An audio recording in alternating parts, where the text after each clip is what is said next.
Good morning, good morning, good morning. Sorry, just checking, are we live? Yes, it is Thoughtful Thursday, and today's topic is, how do you know when you have had your last kiss?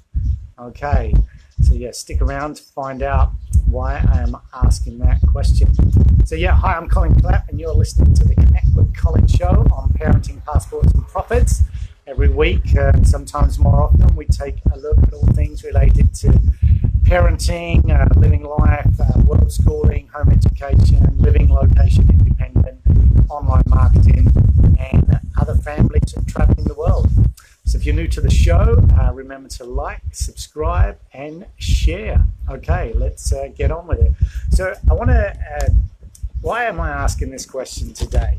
You know, how do you know that you've had your last kiss? And I want to take you on a journey. I want to tell you a story.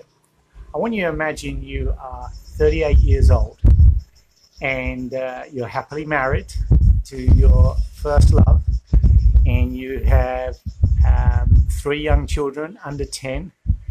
You have a thriving career and you are happy.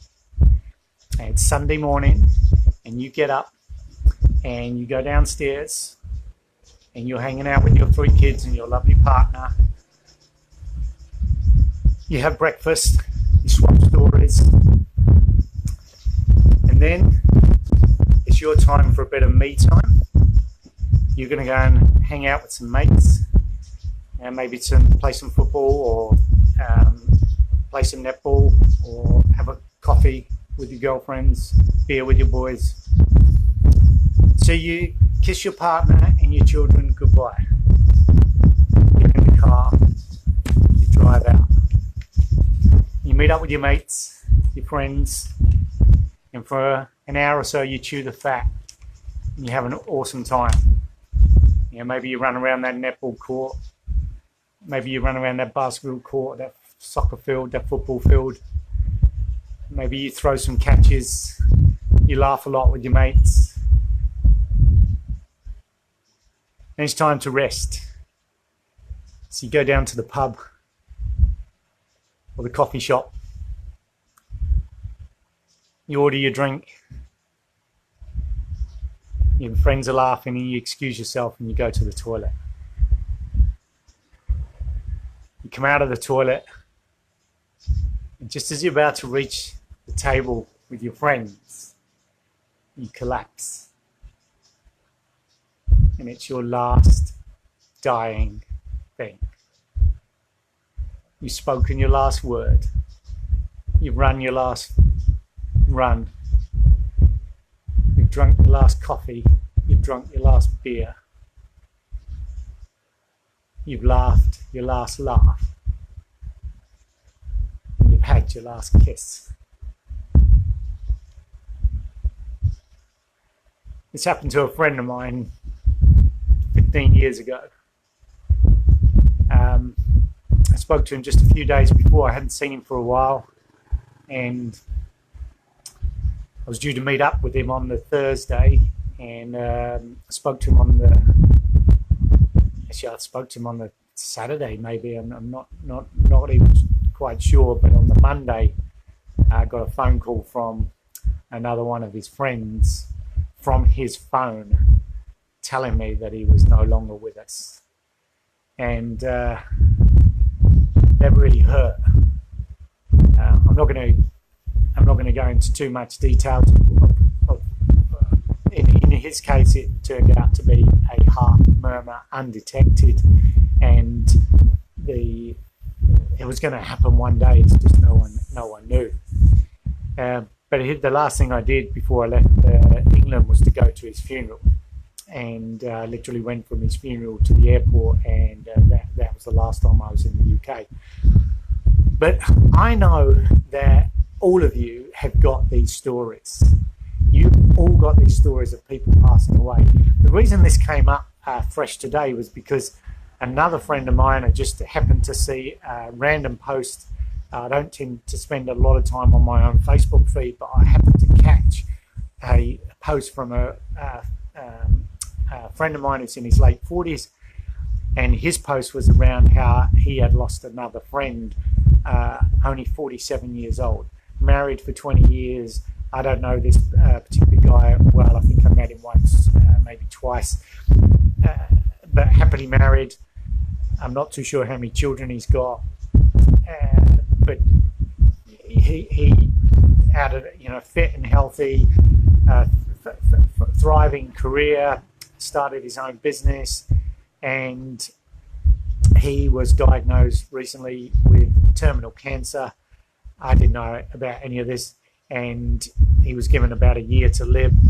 He made peace with that quite quickly, but it turns out it wasn't a year, it was literally months, and last week it turned into days.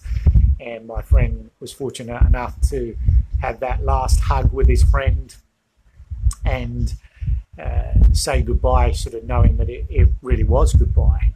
And he passed away over the weekend.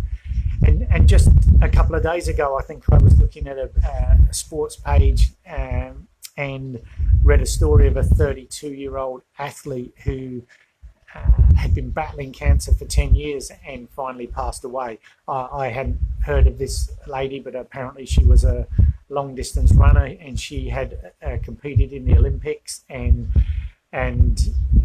or certainly at a high level, and had won medals just a few years ago. So all this with some form of cancer. Maybe it had gone into remission, and that's why she could compete at the highest level. But he came back 2 years ago, and she slowly slipped away, apparently peacefully, with her husband by her side earlier this week. So, yeah, how do you know when you have had your last kiss?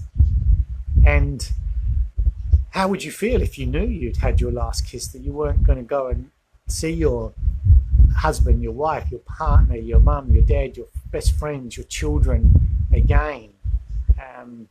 How would you feel? Would you have done everything? It reminds me of the quote, it's not the years in your life that matter, it's the life in your years.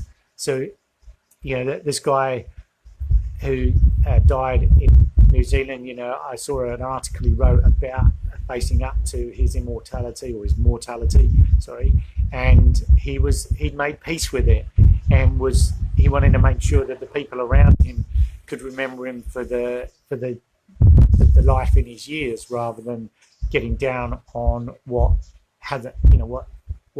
he wasn't going to see. And I've heard that quote many times, and it reminds me of the book. I can't remember the author's name, but the lady who wrote a book about her memoirs from spending time in palliative care and life with the elderly, and she ended up writing her memoirs around living without regret. And I think it was the book was called something like The 5 Regrets of the Dying, and it was about how elderly people were reflecting on their life and the regrets they had. And the 5 main ones that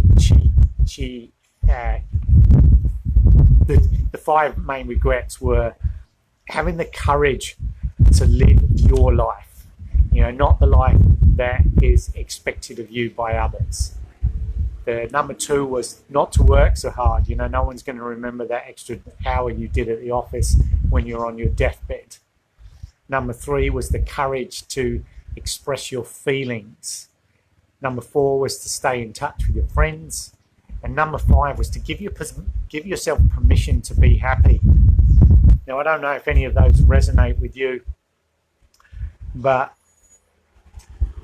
when you think about how life has been taken from some people much younger than you, because as I say, I just shared my story, but I'm pretty confident anyone who is hearing this has got their own story about losing a school friend or losing someone younger than them, and it's not a unique experience. It's not uncommon. Yes, it's not the norm. Our life expectancy is getting longer and longer, but not for everyone. You don't know when it's going to be your turn. You don't know when that's going to be your last morning, your last breakfast, your last kiss. And so, yeah, think about those regrets of the people who did have long lives that maybe weren't as fulfilling as they could have been because of those things. Did they live life? Did they live their life? Are you living your life, or are you living someone else's life? Are you working too hard and not being present enough to enjoy what is around you today? Have you had the courage to express your feelings? If something is not going your way, and you had the courage to stand up and talk about that and potentially make the changes that need to make sure that you're happy? Are you staying in touch with your friends that matter? Not friends just for the sake of it, but the friends that matter. One of our family values is meaningful relationships. You can't go through the motions with everyone. So, are you staying in touch with the people that matter, the ones who add meaning to your life? And are you giving yourself permission to be happy? Don't be a martyr. You're allowed to be happy, but it is a conscious effort. Okay, so yeah, how do you know when you've had your last kiss? You probably don't. So remember, it is the life in your years that matter, not the years in your life. Don't live life with regret. Take note of those 5 things that I just talked about. So I can't remember the author's name, but the 5 regrets of the dying. I'll repeat them one more time before I sign off. Have the courage to live your life, not the life that others expect of you. Remember not to work so hard. Have the courage to express your feelings. Remember to stay in touch with your friends that matter, friends that add meaning to your life, and give yourself permission to be happy. Okay? So you'll never know whether you've had your last kiss. But remember, there are people dying today and they have had their last kiss and they didn't expect it. So don't let that happen to you.